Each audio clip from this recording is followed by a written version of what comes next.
కబ్జా అభియోగాలపై నమోదైన కేసులో మాజీ స్పీకర్ తమ్మినేని సీతారాం విచారణ ముగిసింది. దాదాపు 4 గంటల పాటు తమ్మినేని సీతారాంను విచారించారు పోలీసులు. పలు అంశాలపై మాజీ స్పీకర్ సీతారాంను విచారించిన పోలీసులు ఆయన స్టేట్మెంట్ను రికార్డ్ చేశారు. విచారణ అనంతరం బయటకు వచ్చిన ఆయన మీడియాతో మాట్లాడారు. ప్రస్తుతం విషయం కోర్టు పరిధిలో ఉందని, అందుకే తాను ఏమీ మాట్లాడుకోవడం లేదని స్పష్టం చేశారు. తాను కూడా బాధితున్నేనని పేర్కొన్నారు. తమ్మినేని సీతారాంపై భూ కబ్జా అభియోగాలపై పలు కేసులు నమోదయ్యాయి. ఈ క్రమంలోనే ఆయన్ను శ్రీకాకుళం రూరల్ పోలీస్ స్టేషన్లో విచారించారు.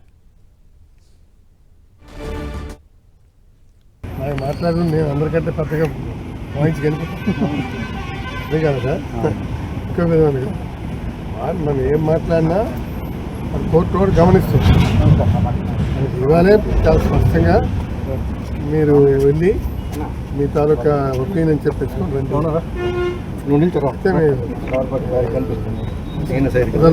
ఏమిటంటే మేము కూడా